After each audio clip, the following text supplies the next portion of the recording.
evening, everybody. Hope you all are doing well this Monday evening. We're gonna have a little bit of a shorter stream tonight, I think, because I'm pretty wiped. Long day of work, and just getting some job stuff done. So let me real quick do this. Share out to everyone that I am live. Open up a new tab. Oh, shush you, shush you, shush you.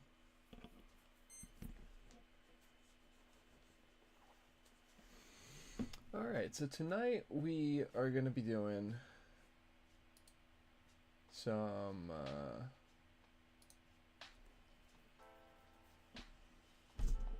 a little bit more weathering on the Beano box. We're going to get the other side done tonight, I think. It's going to be the goal. And then once, or not done, but to the same point as this. And then we can move on to the structure. What I've done since the last time, if I can adjust the camera so you can see what I'm working on a little better here. So what I've done since last time, I taped over this side. This is the front of the or the side of the structure, the sales house here. I taped over it, cut out the windows, and painted it black, and that seems to have done a decent job of blocking out any and all light from being able to get through based on my couple of tests. So we're going to do that.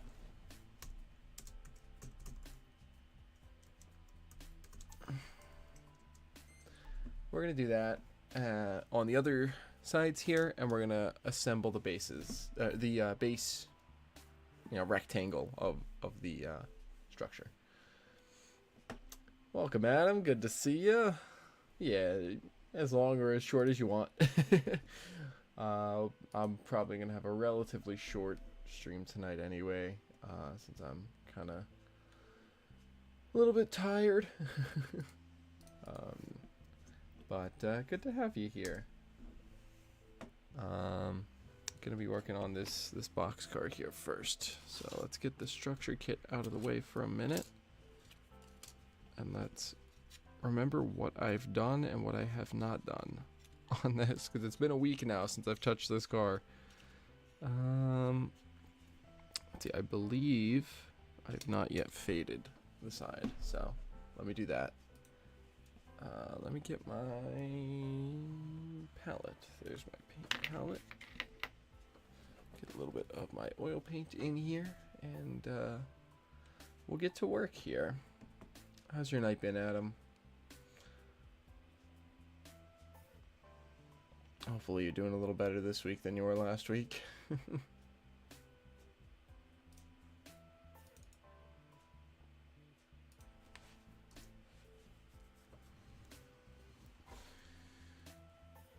Ah, nice.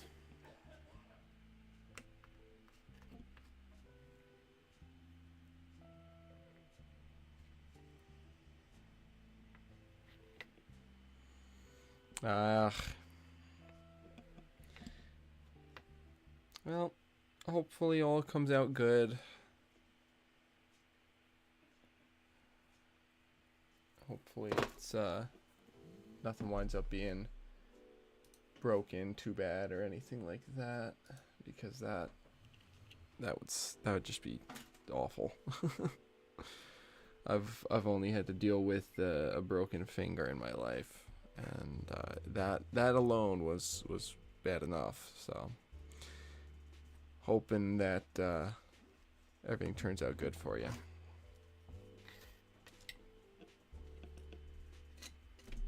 A little too much paint on here. Get my MP15 out of here. That way we can just focus on the 40-footer here.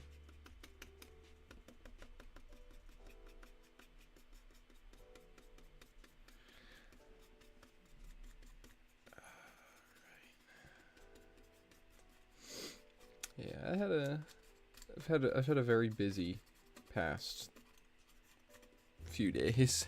Um, I guess not super busy, but just the biggest thing is I'm sending out some job applications and stuff, as I was talking about over in Paul's stream, and that's been keeping me very, very busy. So, and very kind of mentally dialed in, which has left me pretty exhausted.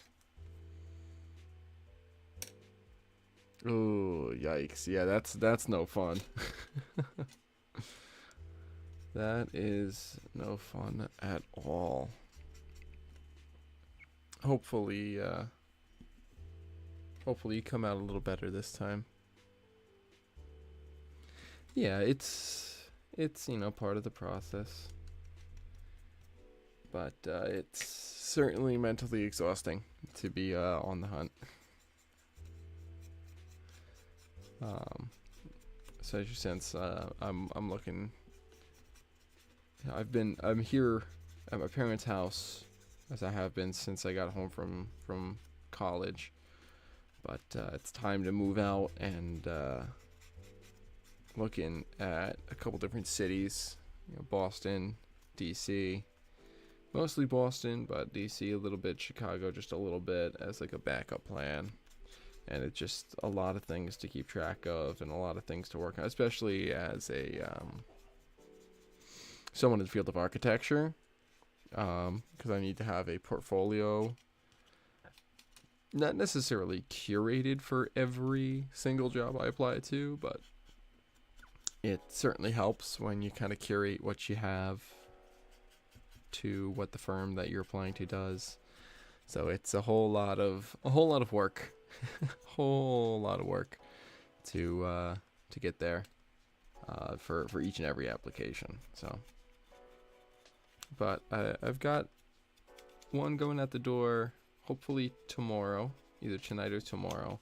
That hey, Santa Fe guy, welcome in.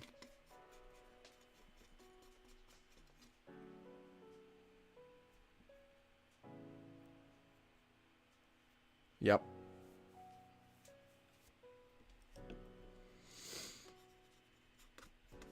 Yeah, Boston's a nice city.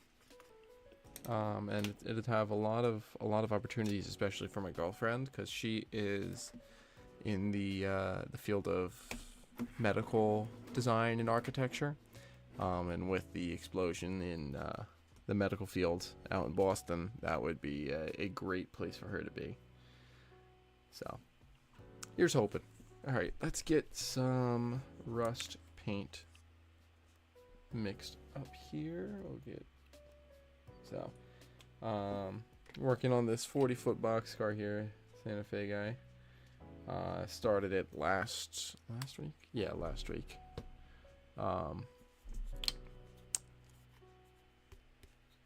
And using this reference image down there in the corner as a kind of starting point. So,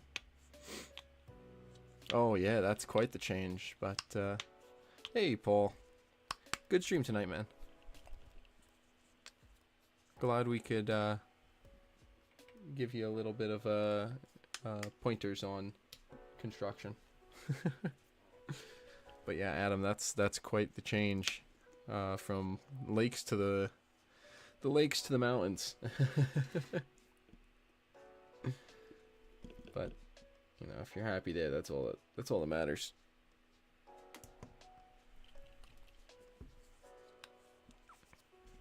Come on, paint. There we go. Yeah, that's what I love about this community, Paul, is we all help each other out. We all, there's very few people who are like, no, this is my area of expertise. No one else is allowed to know about what I know. We all tend to be pretty open, which is very nice. This looks pretty decent. Maybe a touch of black in there. That's what we did last time, I remember. Where did I put my black paint? Right here. Yeah.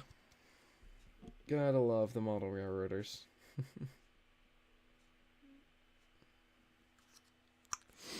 So I've already gone ahead and faded out this side of the car, Paul, from last week. I don't know. I don't remember how much you were here for last week, but we, we got this side of the car pretty nicely done. The only issues we had were when I started using some of the taco sauce. The panel lines on this car are just not quite raised enough. So it just kind of wound up sitting on the side of the car as opposed to actually flowing down the side. So that is very fair. Very, very fair. I do not blame you at all for that.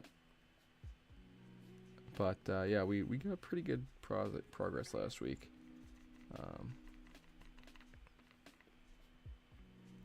And like I said, the issue came because the rivet or the panel lines are they're there. They're very definitely there. You can see them on the model, especially when it kind of catches the light like that. You can kind of see them, but it's obviously a lot easier for me to see in person. But it's when I put the taco sauce on there, it just kind of sat. So what I'm gonna do this time, I think, is use I've got these tiny little pointy Q-tips kind of things. I'm gonna use that to just kind of drag it down the dip that in the panel liner and just drag that down the lines. So hopefully that'll give us a little bit of a cleaner. A little bit cleaner of an appearance.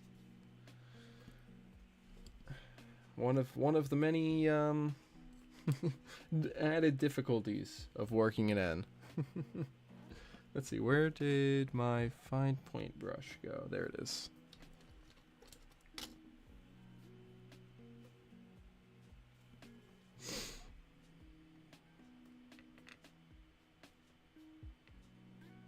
I feel like I need a touch more orange in this now. I added one too many drops of black, and now the paint is just too dark. This would be great for a second coat, the darker color of rust that I put on top, to kind of define the active rusting zones. I've now used incredibly too much paint. But we're there we go. That looks good. I have this issue that I always use way more paint than I possibly need. And then I have to use a lot more paint to change the color, and then it all goes downhill very quickly. So it's always a little bit of a mess. But we're doing all right here. Yeah, I just use the standard. Yeah, I've got Folk Art. I've got Crafters Collection, which I think is the Hobby Lobby brand for the orange. I've got Apple Barrel for my brown oxide. And then I just have like a store brand black here. It definitely helps to have higher quality paints. You get to you don't need to use nearly as much, but exactly. I don't really I don't really have the money to spend on real nice acrylics right now. So, and this stuff gets the job done. It's what I've been using for. It's what I've been using for years and years now. So it does the job, just not quite as well as a nice high quality one would. So, alright, let me I forgot to pull up the reference image big on my screen now, because you guys can see it probably decently well, but on my screen it's like 1/8 of the screen. So I should pull up the file. That way I can actually look at what you're seeing a little nicer and use that to reference. Because I remember what I did last time, but it's always good to have your reference image up where you can actually see it. Weathering reference, there it is. That's true. That's definitely true. The nice thing about if you use the nicer paint for, where did my reference photo go?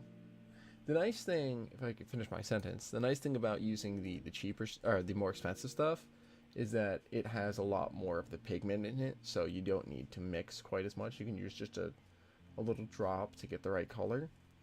For weathering, I really don't see that much of a need for it. Is it in my downloads folder? Did I not move it on my downloads? Where did I save this dang image? Or is it a oh, it's a link. I didn't save it to my computer. Yes, exactly. But for weathering, it's not that big of a deal because you kind of want it to fade a little bit anyways. Or at least you don't mind it fading a little bit. Now I gotta find this dang URL again. Well, actually, no I don't. I can copy paste. From here into my web browser. Paste and go. There's the reference image. Nice. Now I can actually see what the heck I'm working on. But as long as you take care of the model, it's even still not that big of a deal. And even my locomotives, the color that I use for my locomotives is just a mix of store brand acrylics. It's certainly not ideal, and long term you're definitely better off getting the higher quality acrylics, but you can do a lot without getting them. You can do a lot with the store brand stuff. It's definitely not the necessity that some people may think.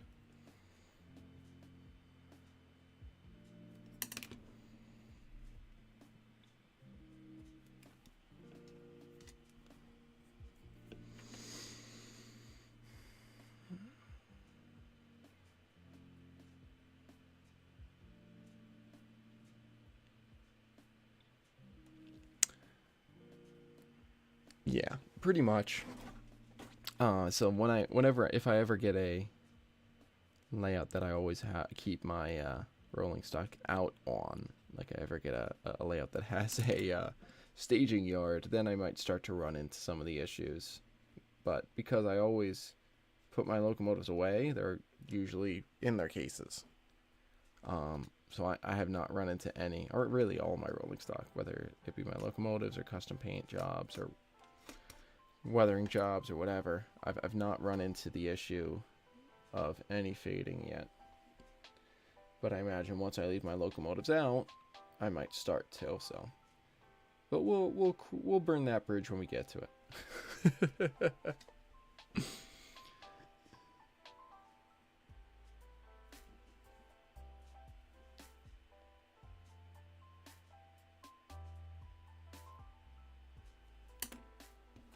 Where did my baggie of little Q-tips go? Is this them? Or is this my... No, that's decals. I need to straighten up my desk again. I just did it last week and it's already a mess again. This ADHD mind cannot keep anything clean. There's my little swabs.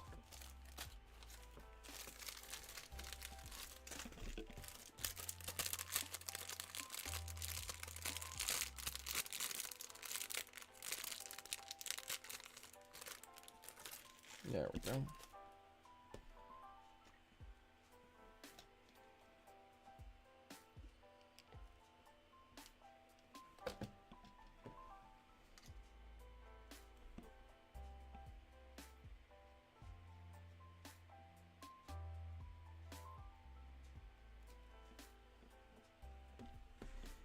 You know.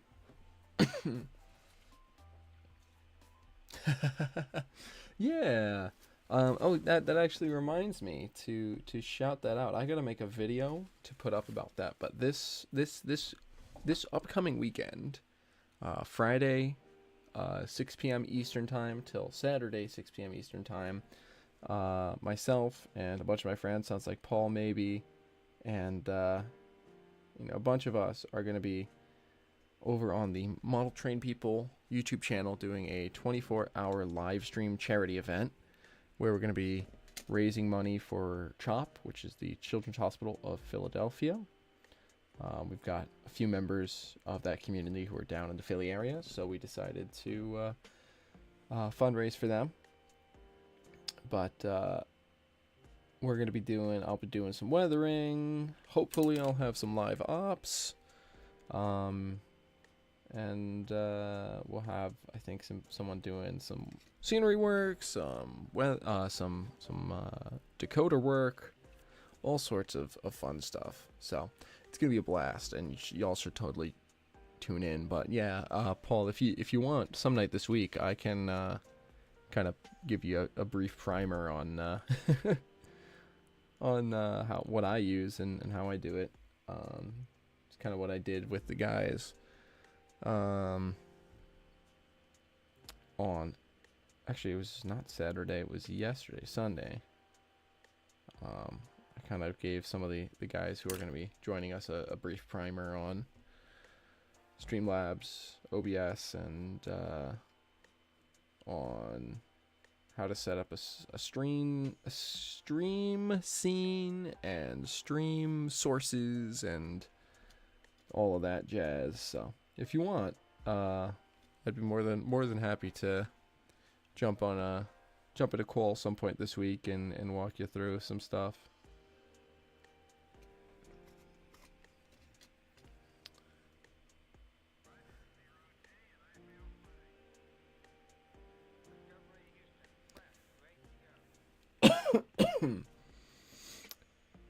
But it also doesn't have to be anything super formal or anything like that. Like we're meeting people where they're at, and if you don't want to figure out OBS, you can always we've always got workarounds.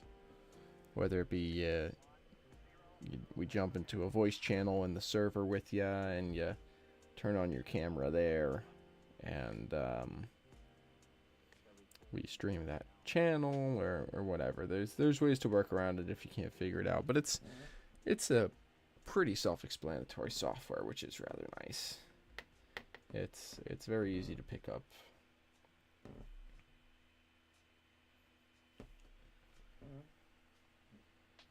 Yeah, sounds good. Yeah. Yeah, whether it be Thursday evening or whatever. Or even Friday. I think I'm on Friday from 6 to 7 or 6 to 8. And I don't know what time you were thinking about doing it, whether you're doing Friday night or Saturday morning or Saturday afternoon or whatnot. But I'd be happy to, if you have some time Friday.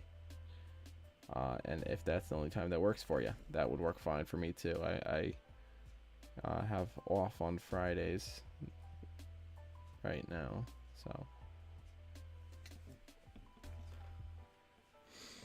yeah, touch base with me and we'll figure out a time that works best for you, and I'll get you up to speed. It's funny, bunch of people, because I did that, there have been people who are like, yeah, Dennis, you're like the most tech savvy guy I know, and I'm like, dude, I just literally started doing this randomly like 3 or 4 years ago, or however long it was when I started live streaming. I started over on Twitch because that was just where the live streaming happened, and then the YouTube live streaming really kind of started popping off, and I was like, well, that's where the core part of my audience is, so I should probably do it over there. But yeah, any yeah, whenever you figure it out, I can work out a time to meet you. We can work on it. But yeah, Sounds good. Yeah, that's gonna be Trainathon is gonna be a lot of fun. We had a lot of fun when we did it last summer. Even though I was the guy in the chair. So last summer when we did it, it was a benefit for my cousin's daughter Novalia. My cousin was killed, and so her daughter was orphaned, and so we raised $1,000 for her college fund. So that got put into a savings plan, and that's now gonna be accruing interest for her over time, so that when she's ready, she has some money saved away for college. But because it was Eddie kind of came up with the idea, but I put a lot of the pieces together, and the community was still fairly new at that point. We were at that point around 6 months. So what we did was basically, if people had a YouTube channel, they were welcomed to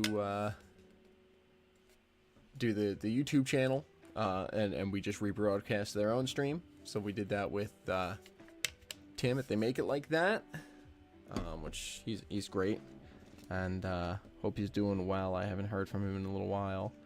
I think family and work have just got him busy right now, but he's a great guy, and he helped us out a lot. But so he just streamed on his channel, I streamed on my channel, we broadcast that, and then a couple people just joined in the voice channel and shared their screen or turned on the camera, and we just did that. But I was kind of the guy in the chair for that stream. I was the one on the back end of the whole stream setup, and I was jumping between people, and I got maybe 6 hours of sleep over those, not even, like probably 5 hours, 4.5, 5 hours of sleep over those 24 hours, but it was worth it. It was a lot of fun.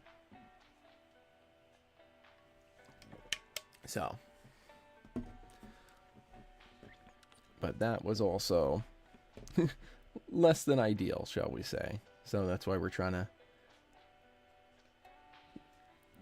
get people to be able to do their own streams this time. Alright,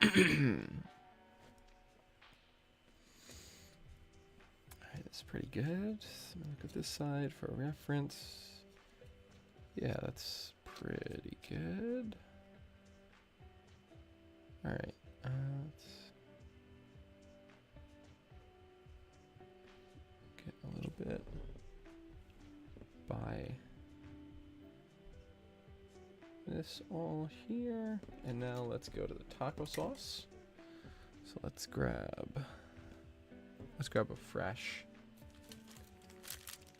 Where's my opened one? Let me grab my fresh Q-tip thing here. Yeah, unfortunately, we weren't able to save a lot of the stream last time because I didn't realize until after the fact that YouTube has a 12-hour maximum for automatic stream saving. So I went back to check and make sure the stream saved and everything, and it wasn't there. So we have the first 2 hours of the event, because that was we had some technical difficulties and we had to set up a fresh stream after the first 2 hours. But beyond that, we only have saved into our YouTube playlist for the last Trainathon. We have my own streams saved off of my channel, and then we have Tim's stream saved off of his channel, and then that's all we got, unfortunately. So we're gonna be a little more diligent about breaking up the stream into more manageable chunks. That way YouTube will actually save them, and then they're there for posterity's sake. For anyone who wants to go back and check out what happens, because I'm really upset that we lost the stream, because there was some neat stuff. We were I spent some time chatting with one of the at the time members of the server. They've since moved on and left the server, but they were doing some really cool like 3D modeling work, and they were using Gary's Mod, Gmod, on from Steam to create a train simulator, basically, like a light rail simulator. And so we spent a good few hours talking with her. That was pretty neat. Yeah, this also seems to be working a lot better to apply this taco sauce, which is very nice. This is a lot more of the effect that I was hoping for, which is just kind of bleeding out from around these lines. But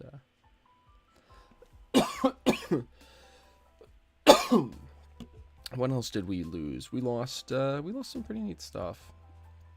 And luckily, a lot of the really neat stuff was saved, because some of the really neat stuff was what Tim was doing. He basically weathered and graffitied a CSX 2-bay covered hopper, and then auctioned it off. And I think Eddie actually wound up winning it, but he did graffiti with my cousin's daughter's name on it, and MTP as a tag, and some really neat stuff. And then, like I said, he auctioned it off, and all the proceeds of that auction went into the fundraiser, which was sweet.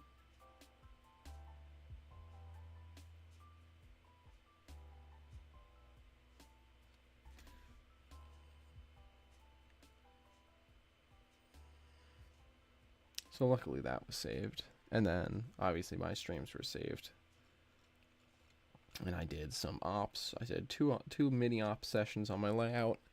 And then I did some weathering on a couple different cars. I didn't get as much weathering done as I wanted to, because I was pretty tired.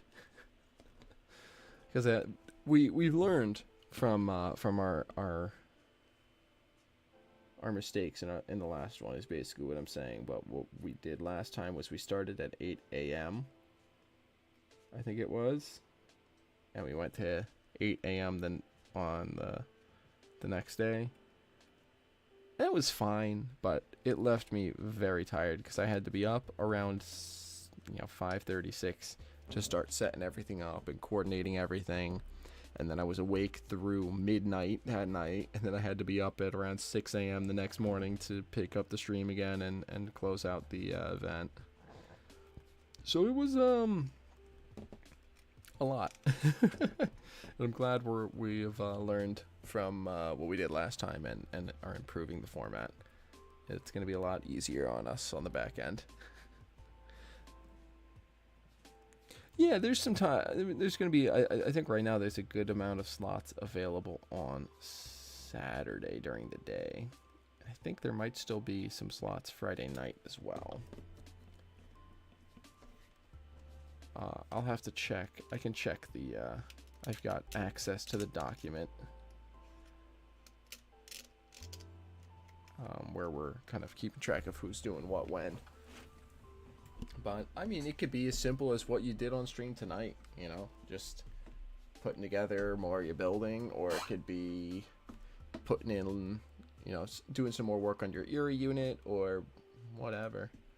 It's, as long as it could even just be hanging out and sharing, talking about your Finger Lakes, and what you're doing with the Finger Lakes, onto the chat and sharing that and putting yourself out there, because as much as it's a fundraiser, it's also a way for all the members of the community to kind of put themselves out there, share what they're doing, and for everyone to just kind of get together and enjoy the hobby together. So what was that? Oh, I was looking for that living document. I think this is pretty good for tonight as far as the boxcar goes. So we're going to go ahead and move on to the structure now as soon as I'm done finding this, which was here, I believe.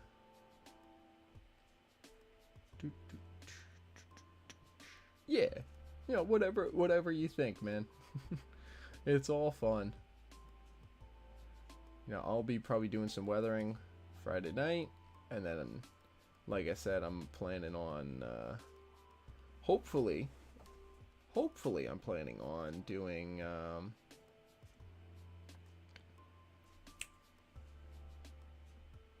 live ops from my op session up in the Albany area. But that's all going to depend on whether or not we get bandwidth, because I've made some successful streams in the past from there, but last month there was just a lot going on the network, I guess, and it just wasn't really working out. Oh, here we go.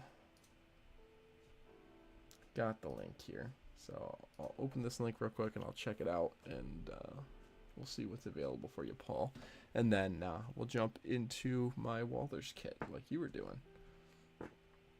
Right now, it looks like, well, right now during the day, looks mostly booked up, but I can always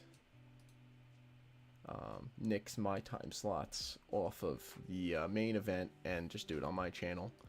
And but right now, 4 p.m. to 6 p.m. is free, and then overnight is free. Midnight to 6 a.m. is open, but that's you know, obviously a little late. But there's some slots that can move around, basically.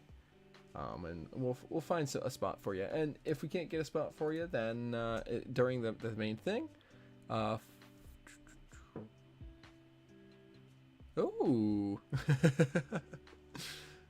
neat.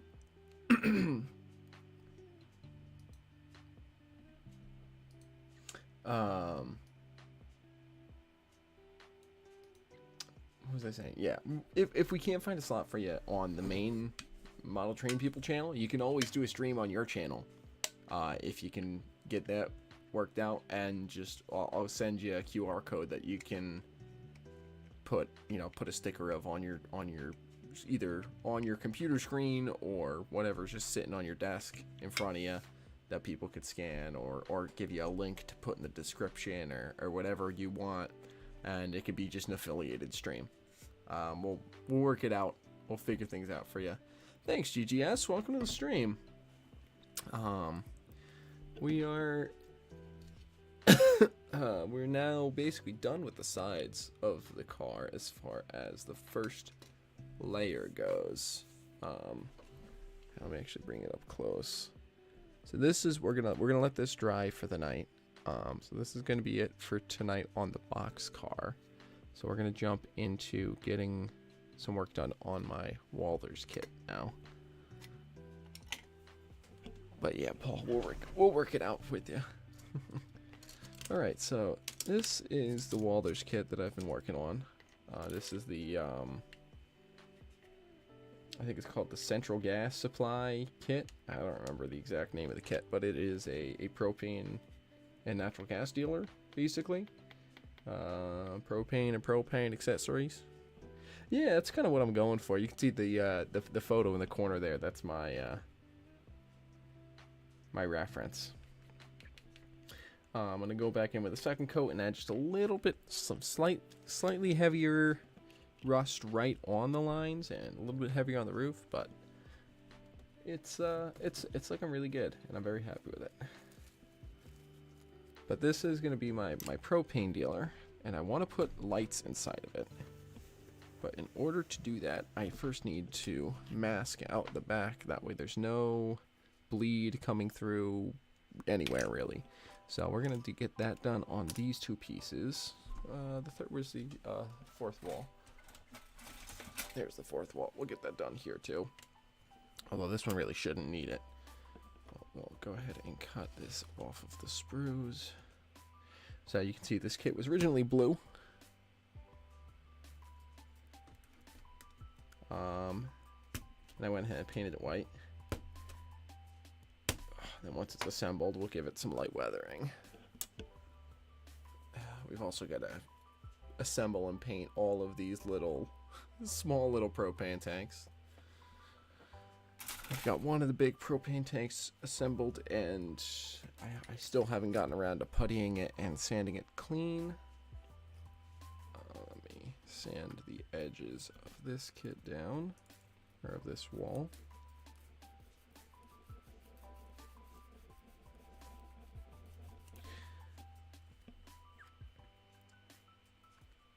So where I'm going to struggle, Paul, that you were in a lot less of a struggle for earlier, is that I don't have 1, 2, 3 blocks yet. So I'm not going to have anything other than my hands and the base plate to hold the walls vertical, and we're going to see how that goes. It's going to be an interesting process, well, to say the least. I really want to be picking up some 1, 2, 3 blocks soon, but I just got to find some at a decent price. I gotta start really looking for this. I'm you know, we always in this hobby, we're always like, yeah, I'm gonna go ahead and buy some more rolling stock and some more locomotives, because that's the fun stuff, right? But I always need more tools. Tools are super necessary. I've got a good setup now. I've got a couple of pin vices, I've got a Dremel, I've got a file set, I've got some of these sanding sticks, but there's always more tools and more supplies and things out there that that you could use. Hey, g'day, how you doing? It's been a little while. How have you been? I guess it's been a little while since I've streamed at a time where you're awake. To be fair. But how have you been, man? I figured it out pretty quickly.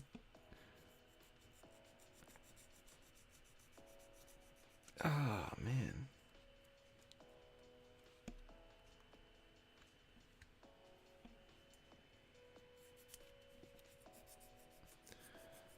How's things been down under?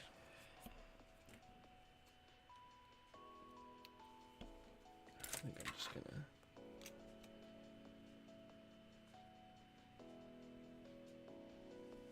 Oh, shoot. Don't do that. Do that. There we go. Good, good. I'm glad to hear, man.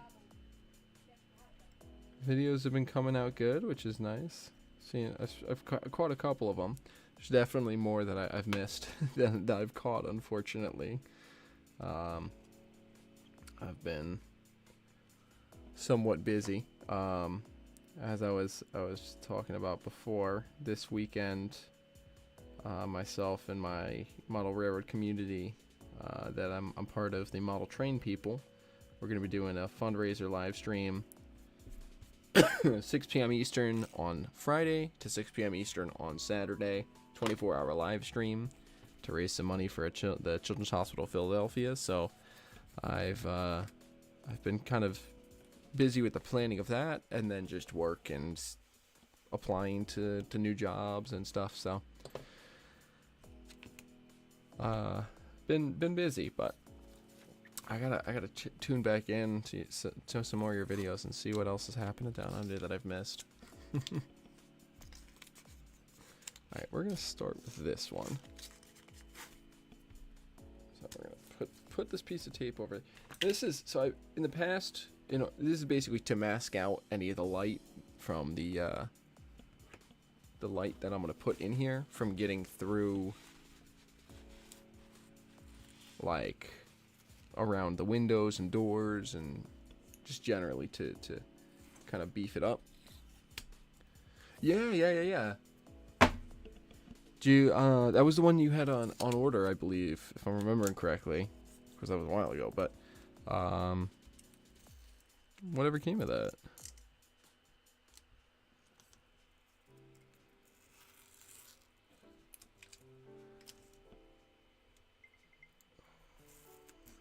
Trim that away. Yeah, this tape is basically just to help block out the light from coming out anywhere other than the windows.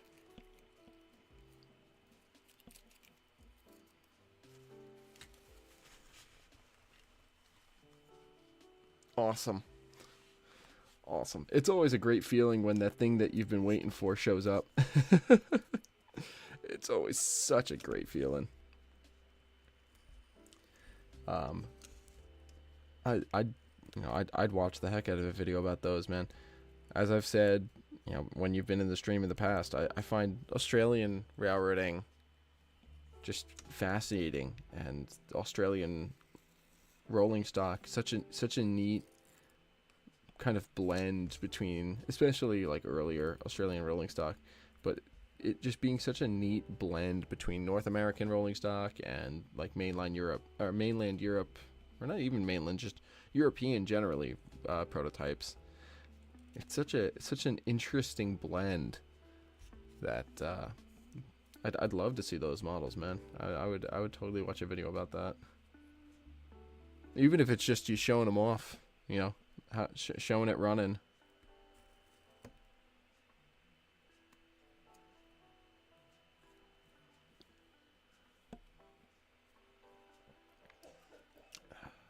I've been thinking about starting a kit bash project myself. Well, been thinking about. I started thinking about it today, I guess. So take with that what you will. But I've decided that I want to go ahead and try and model a Fairbanks Morris sea liner passenger locomotive, which is a early prototype. No, yeah, for sure. Do what makes sense, but you know. But I've been thinking about doing this kit bash project over the course of the day. The sea liner was a Fairbanks Morris early passenger locomotive, early diesel passenger locomotive. Basically, the wheel arrangement on it is going to be the hard part to model, because the specific model that the New Haven Railroad had was the CPA 24, what is it? The CPA 24-5. And the -5, yeah. There you go, Paul. The CPA 24, the CPA 24-5 is super interesting because the wheel arrangement that it has is what's going to make it very difficult to model, which is it has a BA1A wheel arrangement, meaning the front truck on the locomotive is the standard 2-axle B truck, but the rear truck is a 3-axle A1A truck.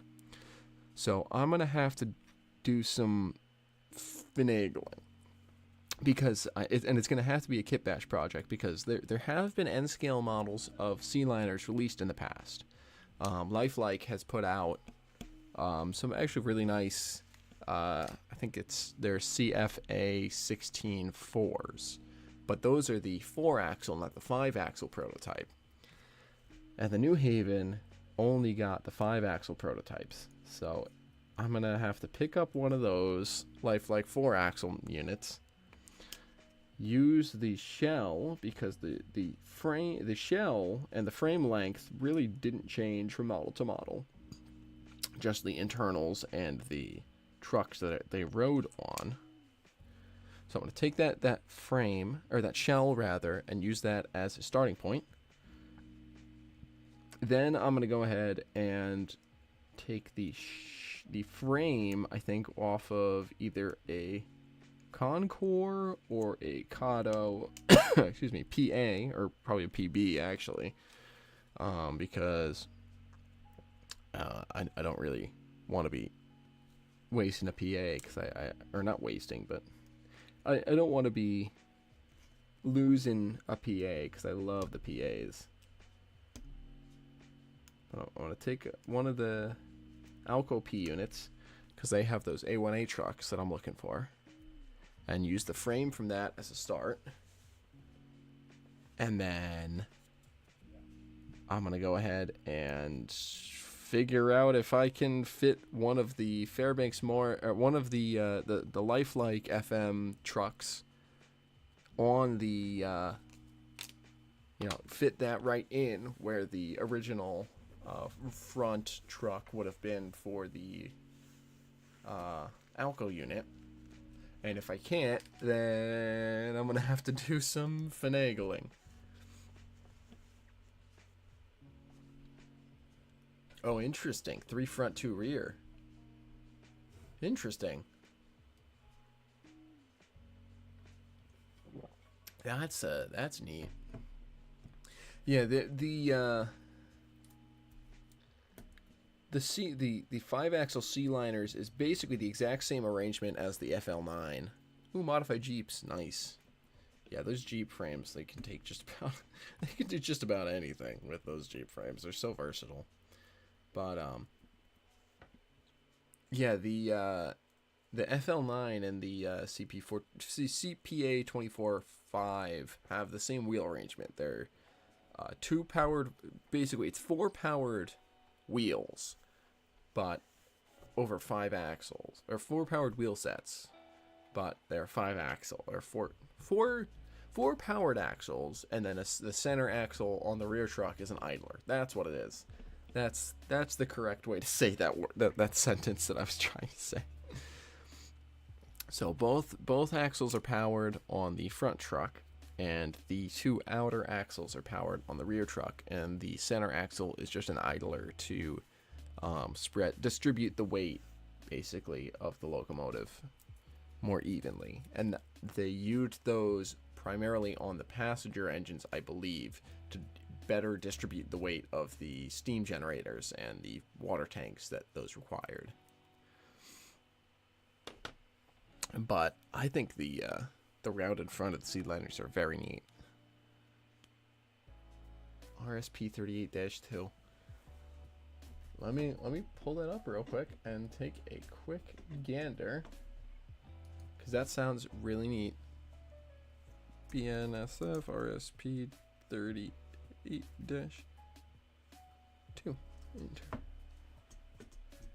Oh, Relco. Gotcha.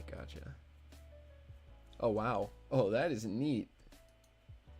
That is very neat. That looks like they took the truck off of a SD unit, probably, and slapped it under there. That's neat.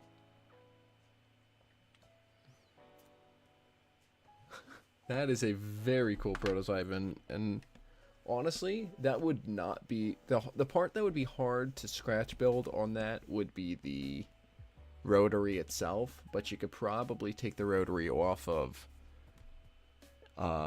another model and just reuse that piece. The rest of it, because it's so boxy, very easy to scratch build, honestly. Yeah, just some sheet styrene really is all you'll need. Sheet styrene, and then or 3D print, yeah, that works too. But some sheet styrene for all of the, the box of the locomotive, and then some grills, details west or whatever, detail grill parts, and fans for the roof. I think there are fans on the roof. There's something on the roof. But some of that for the detailing. That I could see that being a very straightforward project, but very fun.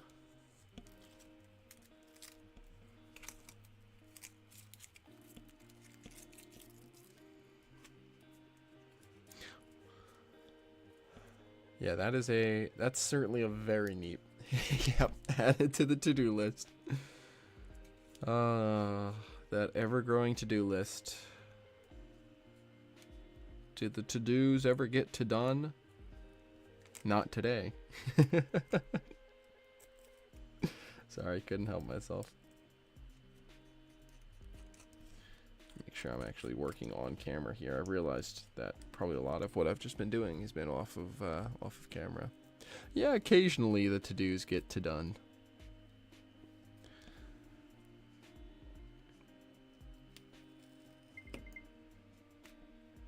Go. And then the same on this side. There we go. And then the window.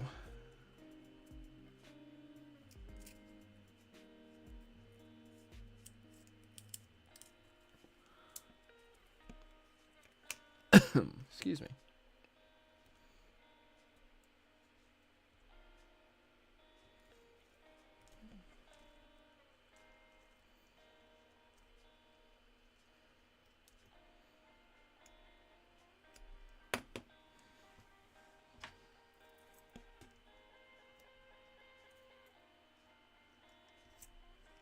There we go. Make sure that A little bit on that side, okay. So I need to go a little further over here.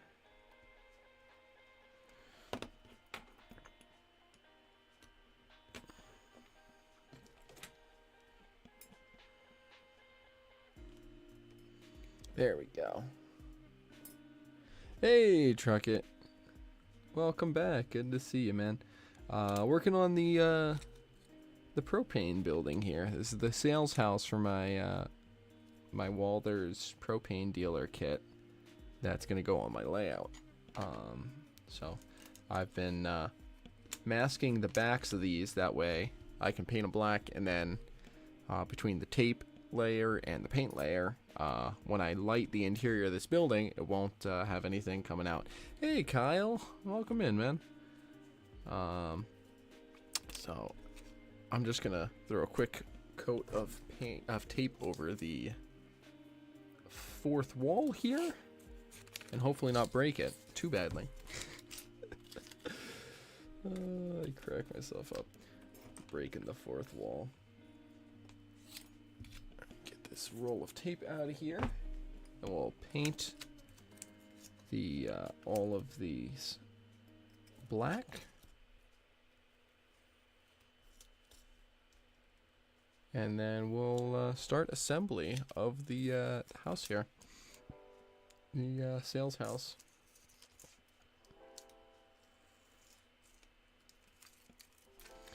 To fill Kyle and Truck, to fill you guys in, we did the opposite side of, so this was the side we did last week of the B&O boxcar. This is the side we did this week. Not as happy with this as I would like. I might go back in and touch that up a little bit off stream, but we went ahead and, excuse me, just basically applied the same techniques on this side as we did on that side. Went ahead, got that all done. So now all four sides have their base coat of weathering. We'll do the roof. I don't know if I'll do the roof on stream next week or between now and next stream, but we'll get that done, and then we'll finish it off probably next week's stream, unless something else comes up. Or unless I finish it on stream at the train-a-thon, which is this upcoming weekend. The Friday and Saturday this week, from 6 p.m. Eastern on Friday to 6 p.m. Eastern on Saturday, the model train people community, which is just YouTube, here on YouTube, model train people. We're going to be doing a fundraiser, a 24-hour fundraiser live stream for the Children's Hospital of Philadelphia. Got some people in our community who are down in the Philly area, so we're going to be fundraising for them. It's probably best to not put the paint directly onto the model. There we go. And then once, oh, hey, thanks for the subscription, Matt, Chris. Welcome to the channel. Hope you enjoy, man. Hope that you're enjoying the content. Hope you're enjoying the stream, and hope you enjoy the videos that are coming out. I promise there's a new video coming out soon. I have everything filmed. I've got a review on the most recent release from of the Atlas RS3 with Loke Sound on board. I've got it with the New Haven scheme. I've got the review finished, being filmed, and everything. I've just been so busy between applying to, or looking for jobs to apply to, and prepping for the train-a-thon. Central Northeastern, thank you for the subscription as well. But I've been so busy between looking for jobs on the job hunt and prepping for the train-a-thon that I haven't gotten around to editing it. So that will, my goal is for that to be up by the end of the week. And I think that's a goal that I can achieve, because it should only take me a couple hours to edit that. It's not going to be an incredibly long video. It's going to be hopefully good though. I got some good B-roll that I can plug in there for the times where I'm just yammering on. so you don't have to listen to me blab and blab and blab about this locomotive. So you can look forward to that very soon. And then I think I'm going to try and shoot some video on Jack's layout while I'm there this weekend. I'm going to try and live stream as well, but I'm going to try and also shoot some video. And that'll be a new video up. And then I think I'm going to do a video at some point soon here, going over, because I've gone over it on stream a couple times, but I've never gone over how I do my operations on my layout in a video. And then once this kit is constructed as well, we can start laying out the far side of the layout that's not scenic yet, and we can do another layout update as I do scenery on that. So I've got some more videos coming down the pipe. I just haven't haven't gotten around to finishing any of them, or starting some of them, really. Between prepping for Springfield last month and prepping for the Trainathon this month, I've just been very, very, very busy. But you'll get some regular streams from me now, so at least there's that. I'm really happy that I've decided to start doing regular streams, because it's really fun to catch up with you all on a weekly basis. And it promotes me to get some modeling work done as well, which is something that otherwise can, I definitely enjoy doing this stuff, but it's very easy to be like, yeah, I'll do it tomorrow. I'll do it tomorrow. So, yep, exactly, Paul. You know the drill.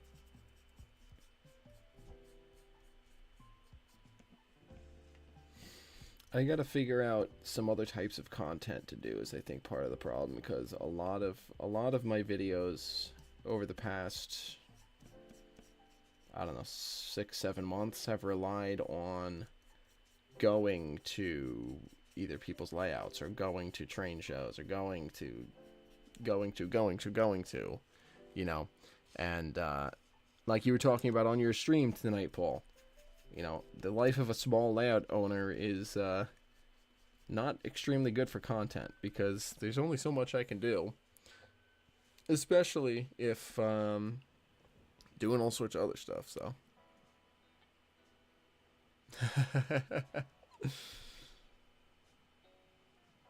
Nice.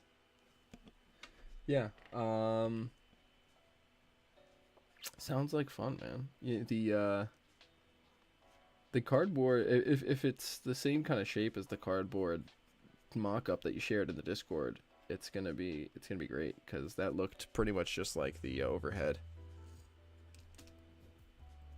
Yeah, there you go, Adam. We're all hoping to start to do some more, which is great. But yeah, Truckett, if your engine facility there comes out like your cardboard mock-up there, it's gonna look just like the real thing, because that mock-up looks pretty darn close, size and shape wise. So well, I got to start building the T-Track modules first, Paul, but yeah, I have the start to a double, and I have a kit to start another double. And the kit was from Sean Dyke at Klondike's. Super grateful to him. And then I've got, obviously, the kit from Joey at Late Night Hobbies that needs to be built. And that's going to be either a stream or a video or both. Working on that. Oh, the other thing that's the other reason that I've been so busy. I've been recording a bunch of content, actually, but it's all for the upcoming NERX, which is going to be in March. I actually need to, that's something I need to do this week as well, is I need to finish recording. I'm doing a weathering clinic for them, as well as a tips and tricks on custom decal work. So I'm waiting now that the custom decals are sent in. We gotta wait for those to get mailed back to me, printed and mailed back, and then I can continue working on that, tips and tricks. But let's see.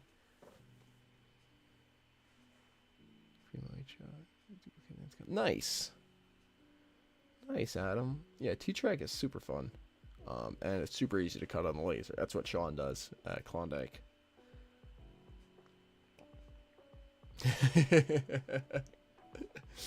Yeah. Building the layout, it might help Truck It to have a layout to put that facility on. And the T-Track modules, the ones, so I've got two basically. The one is the kit from Klondike. That is basically a laser cut kit, and I'll totally make that a video when I'm building that, because I want to shout Sean out and thank him for sending me the module. And the other one is going to be probably a little bit more in depth, because it is going to be a kind of DIY module. It's going to be made out of 1x2 framing and some foam sheet. So, and Paul, that's awesome. Yeah, I wish that YouTube would let them broadcast like videos that had already been put up, but I guess with the YouTube system, it'll auto flag them. And so I was asking, like, hey, do you mind if I, is it cool if I use existing video for my weathering thing, because I've got this great weathering tutorial up on my YouTube channel already, and I could just re-edit that together, and we'll go from there. But yeah, the YouTube system, I guess, will auto flag and take down the stream if they rebroadcast videos that are already up for some reason. So knew what it is. But yeah, Freemo N definitely has a lot more flexibility. Truck It. I really want to get into Freemo, and if you want to learn about Freemo, check out Paul's channel. He's working on some Freemo modules in HO, but a lot of it is the same kind of idea. But Freemo N is super flexible, which is really nice. You can do anything you want basically in between the two end plates. More flex track, always more track, right? Always more track. But yeah, I wanna get back to doing scenery on my layout as well. But I've got to get this structure built first, because then I got to put the scenery around the building. All right, let's see. Where did I put the base for this? There it is. Yes, I am, Dan. I sure am. I basically, I've done just paint in the past. And it's also very possible that I don't even need to on this, because this is very thick plastic, much thicker than the other kits that I've built in the past. But between the tape, which is a lot thicker, and the paint, I'm hoping between those it will stop light bleed. And I'm also, once it's assembled, I'm gonna put some tape around the. Oh, that's not it. There we go. I'm gonna put some tape on the in the corners there, down the corner line, and hopefully that'll help stop bleed out of the corners. But that's exactly what I'm doing, is trying to reduce the light bleed as much as possible, because I want to put at least one, if not two, lights in this structure. Chalk. Really? I'm not sure about that. I've never heard of that. I've never heard of using chalk. But I guess, yeah, I guess that would make sense. Caulk. That makes a lot more sense. I thought you were saying chalk as like to build up a couple layers on the back to, I was like, maybe if chalk is like foam, stone layers. No, caulk makes a lot more sense for the corners. Yes. I have a couple sticks of caulk over here in the corner, or in the background, for my when I was doing some repairs on my layout. So I might just do that. That's good thinking. That's really good thinking. All right. So let's see. That goes here.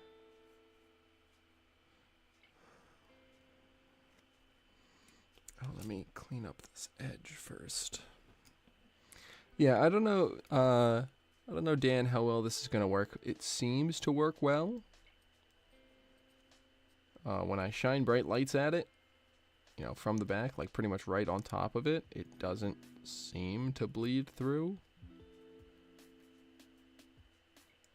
But really, there's no way to tell until I have it kind of assembled and then the roof loosely placed in there.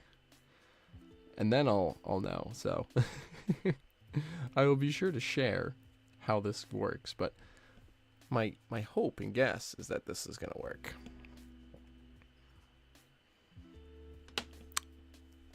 So we shall see. And I don't know, I don't remember if I came up with this idea myself or if I picked it up somewhere. All right, let's do the front wall first here. So where did I put my... There it is.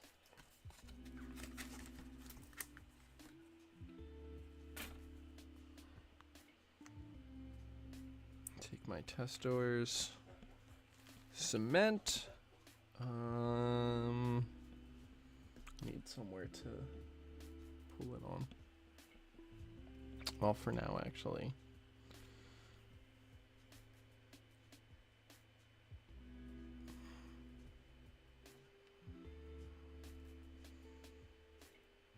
No, this is not. Let me get something to. There we go. Sounds good, Paul. Thanks for hanging out. Always a pleasure chatting with you. Let me know what a good time is for us to get together and talk about streaming softwares and stuff, so we can get you ready for the weekend. But have a good night, man. Always great to chat. Oh, don't do that. Don't flip the paper over. No. Yes. There we go. All right, let's take now the edge of my X-Acto. Use that to kind of spread it. I thought that this applicator is definitely better than just the straight nozzle on a normal bottle of super glue. But man, is it still very imprecise. Alright, you know what? I should use I have tools for this. I literally have a tool that's designed to do this. Let me actually use it. I've got these I picked these up at the Amherst show, I think back in 2020. These are the Glue Looper. TM, I think. Or not TM, copyright. And these are designed to just fit right into an X-Acto handle. And it's supposed to use capillary action to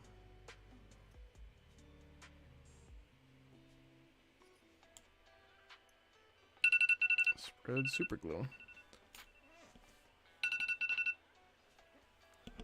You mean these pointed Q-tips? I have those, but I tried using these last time and they worked all right, but I didn't I didn't like how much of the cement that they absorbed. And so I decided, let me try using this, because this is, you know, designed to do this.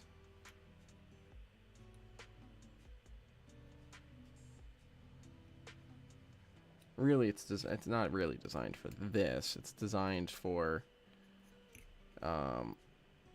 if you tape two walls together and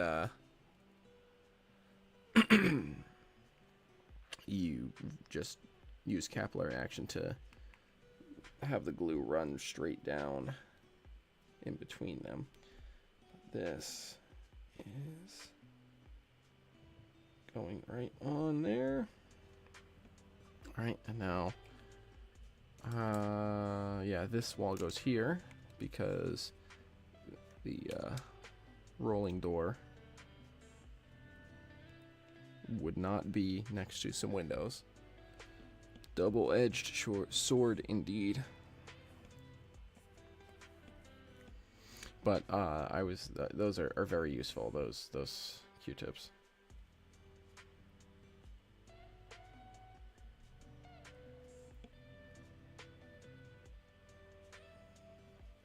Nope, nope, nope. Stay on the desk. Thank you.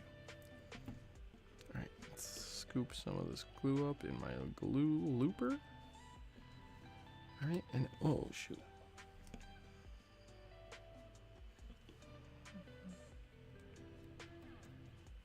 Drip some onto the bottom there.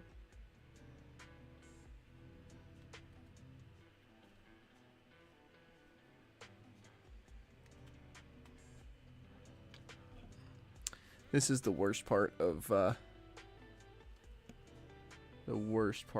building model kits, is putting the walls up.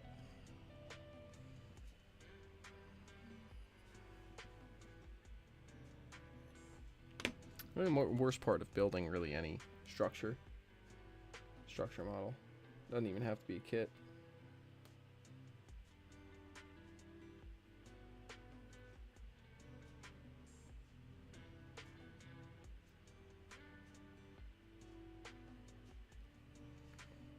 All right, there we go.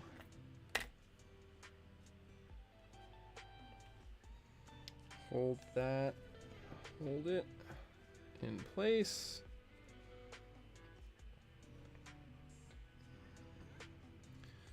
And there we go.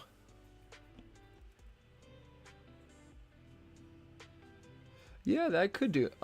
What I do for moving decals is I use, where is it?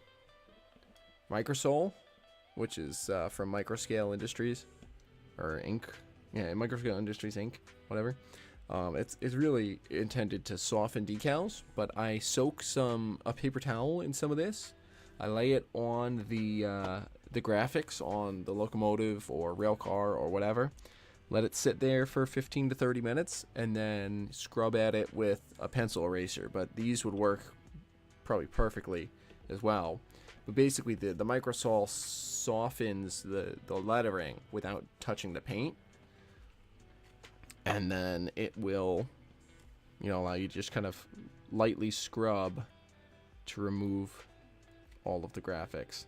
And that's what I use when I'm just trying to remove the lettering and not strip the whole piece of rolling stock. And I find that works a treat. Usually I use a pencil eraser to scrub, but now that I have these, I'll probably start using these. And you could probably do that without removing the handrails. With that technique, just you need a pair of tweezers to grab the paper towel out once you're done. All right, let me just tighten up everything here. Make sure it's all good. There we go. Okay, cool. Let's go ahead and quickly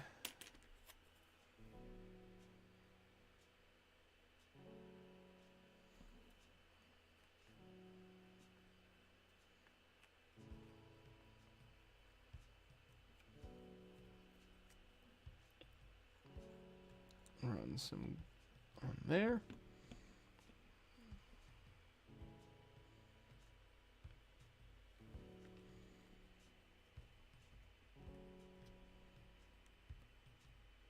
Come on, there we go.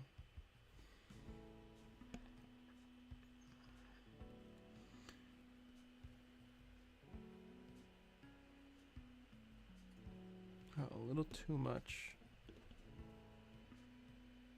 applied on there. So this is where these little Q-tips come in clutch. It's just clean it up like that. That's perfect. That's exactly what I need.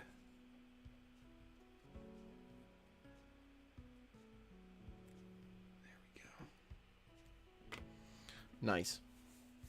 All right, where were those other little detail pieces? 'Cause I know there's supposed to be a front walkway on this.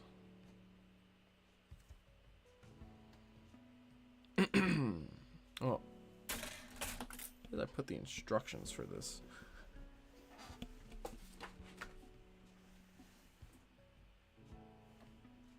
Where did I put the instructions for this? Mostly because this kit comes with it has a little square a little piece to keep things square on the walls. Actually, it's probably easier to see on that side. It has this little raised piece. If I were scratch building this, absolutely, a little square piece of styrene, or even just like 1/8 inch, 1/4 inch piece of basswood stick, basswood square stick, stock piece of wood, to really set up that corner. But between the base, which has, you can see some pieces to hold the walls vertical, and these pieces here to hold the corners, I find that I don't really need the corner support.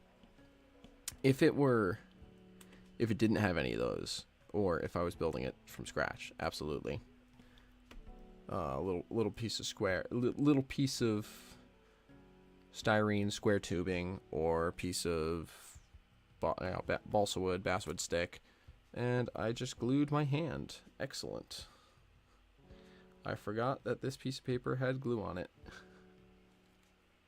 Well, at least it's not super glue. But yeah, that's less than ideal, to say the least. But yeah, that's, long story short, why I'm not using square tubing. Is, in this instance, I really don't need it. Where did I put the instruction booklet for this kit?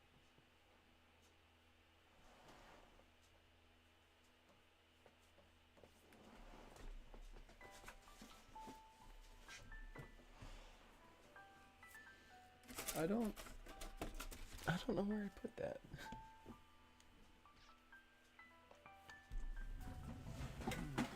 Oh, here it is. And there it goes, down to the ground. Pick that back up.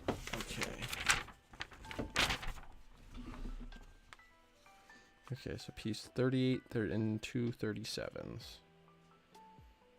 Okay. Let me.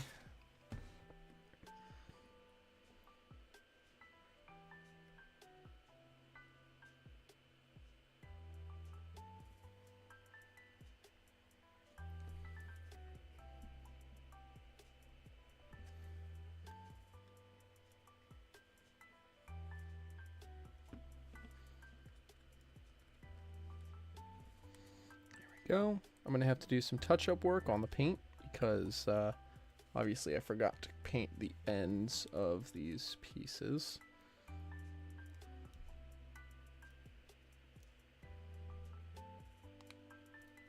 Oh, don't do that. No. Do that. There we go. Little head house for the... So now what I have to do, I have to decide, so I'm probably just going to have the one light, and it's going to be over this segment, so I'm going to have to I want to put a piece of styrene right here,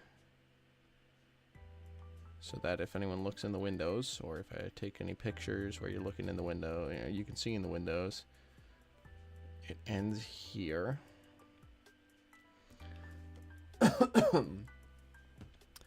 And then I'm gonna probably want to make sure everything is sealed up nice and tight.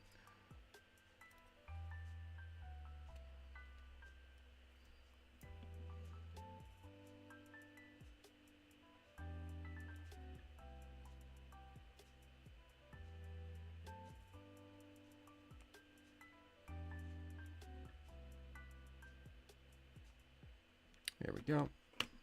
Just needed a little bit more there. I'm thinking about it. I'm thinking about doing some doing a little bit of whoa, what just fell? What did I just knock down? Oh, my computer mouse. Whoops. I'm thinking about putting in certainly taking like either doing some Photoshop work to do a like drop ceiling, or maybe even design out a full 4 walls to put around, over top of the tape here. I'm gonna figure that all out before I glue the roof on. But yeah. So there's that. What were those pieces I said? 38s? 41, 42, 37. 37s. Those were the supports for the roof. Or the, not the roof,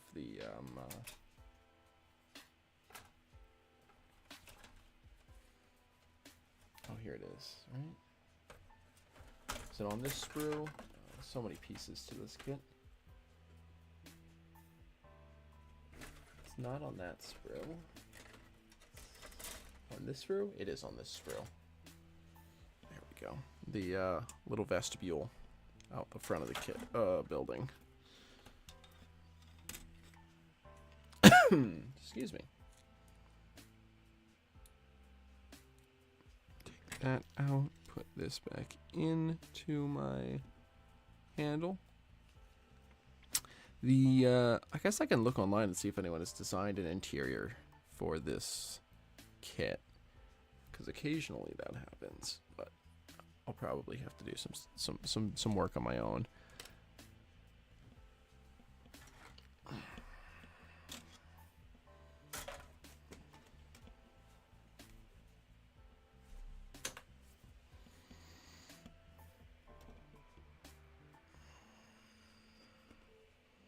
So now is where the hard part comes in. You know what? I don't know if I'm gonna do this tonight. I think I'm gonna leave this for another time. This vestibule, because there's no pilot holes drilled for this. There's basically 2 little posts that go right here and right here, and those posts don't have anything other than glue on the bottom to hold them in right now, or to hold them up. So I think I'm gonna skip that step for now. We're gonna circle back to that some other time. So I think I might just call it there for the night, honestly, because it's now 11:15, which is plenty late for me with work in the morning. So I think I'm gonna call it there for the evening. But thank you all for tuning in tonight. It's always a pleasure chatting with y'all. Coming, it was great to hear from you down under. Truckett, Kyle, Dan, always great to hear from you guys. Thanks for tuning in, y'all. Just to recap, we got the walls all, as nicely kind of light blocked as I could, and got everything vertical. So this kit now looks sort of like a building. And then we went ahead and continued the weathering work on our 40-foot boxcar. So good night. Good productive night. So thank you guys for tuning in. Always a pleasure to chat with y'all. I hope you enjoyed coming along with me as I get some work done. And I hope you all have a wonderful rest of your day or evening or whatever time it is for y'all. So great to see you. Hope to see you at the Trainathon stream on Friday night and Saturday. Yeah, Friday night into Saturday night.